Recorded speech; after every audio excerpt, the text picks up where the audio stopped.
This channel does not promote any violent, harmful, or illegal activities. All content provided by this channel is meant for an educational purpose only.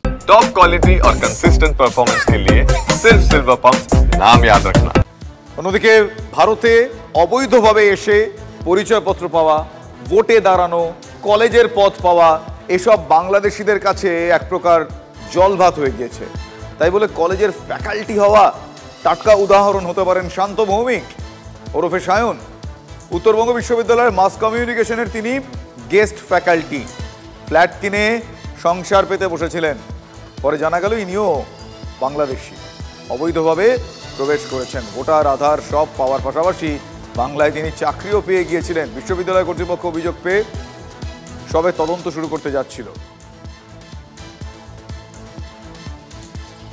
পুলিশকে জানিয়ে দিয়েছি, faculty একটা ডিপার্টমেন্টে ছিল যেটা illegal এবং তাকে 48 ঘন্টা সময় দেওয়া হয়েছিল। সে দেখা করেনি, না দেখা করে মেল করে জানিয়ে দিয়েছে যে আমি বাংলাদেশে চলে যাচ্ছি। কাকদ্বীপের নিউটন দাসের কথা আপনাদের মনে আছে।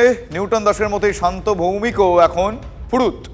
ইমেইলে বিশ্ববিদ্যালয়কে জানিয়ে দিয়েছেন তিনি আর পড়াবেন না, বাংলাদেশে ফিরে গিয়েছেন। শান্ত ভৌমিক কি বাংলাকে বড় একটা শিক্ষা দিয়ে গেলেন, চোখে আঙুল দিয়ে দেখিয়ে গেলেন?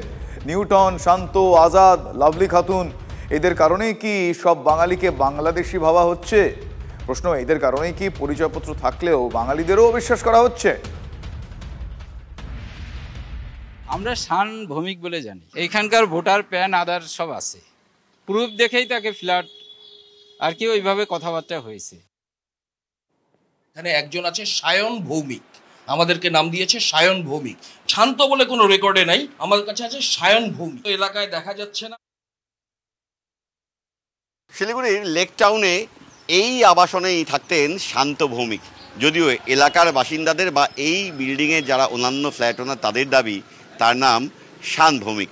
সম্প্রতি ধরা পড়ে তিনি ভারতীয় ভোটার কার্ড এবং আধার কার্ড তৈরি করেছেন এবং খুঁজতে গিয়ে দেখা যায় এই আবাসনে কার্যত একটি ফ্ল্যাট এগ্রিমেন্টের মাধ্যমে নিয়েছেন তিনি, যদিও সেই ফ্ল্যাটের কোনো রেজিস্ট্রি হয়নি। প্রশ্ন উঠছে, কি করে ভোটার এবং আধার কার্ড তৈরি হলো?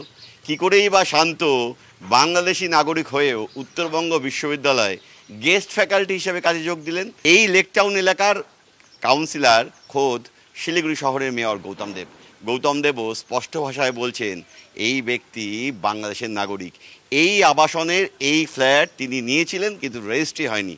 কিভাবে তিনি থাকছিলেন, কিভাবে তার কাছে ভোটার কার্ড বা আধার কার্ড এলো তা স্পষ্ট নয়। এ নিয়ে পুলিশের কাছে তিনিও জানাবেন বলে জানিয়ে দিয়েছেন গৌতম দেব। এই তথ্যগুলো সামনে আসার পর থেকেই অবশ্য ওই শান বা শান্ত বেপাত্তা। তার মোবাইল যেমন সুইচ অফ, তেমনি একাধিক সমাজ মাধ্যমে শান্তর যে অ্যাকাউন্ট রয়েছে সেই অ্যাকাউন্টগুলোকে ডিলিট করে দেওয়া হয়েছে। ক্যামেরায় দীপায়নের সঙ্গে প্রসেনজিৎ, TV9 বাংলা, শিলিগুড়ি। আর বিষয়টা সামনে আসতেই শুরু হয়ে গিয়েছে রাজনৈতিক তরজা। একজন অনুপ্রবেশকারী শুধু নন, তিনি জাল সার্টিফিকেট বানিয়েছেন, বিশ্ববিদ্যালয়ে গেস্ট ফ্যাকাল্টি হিসেবে কাজ করেছেন। অনুপ্রবেশকারীদেরকে ভারতীয় বানানোর যে কারখানা পশ্চিমবঙ্গে তৈরি করেছেন তার একটা উদাহরণ মাননীয় গৌতম দেব মেয়র সাহেবের ওয়ার্ডে সামনে এসছে। আমার কোনো নলেজই ছিল না। সিপি সাহেবের সাথে কথা বলবো যে এটা পুঙ্খানুপুঙ্খ তদন্ত করে দেখা উচিত। আর এগুলো তো সব সেন্ট্রাল গভর্নমেন্টের ডকুমেন্টস, এগুলো পুঙ্খানুপুঙ্খ দেখে আইনত যা ব্যবস্থা নেওয়া সেই ব্যবস্থা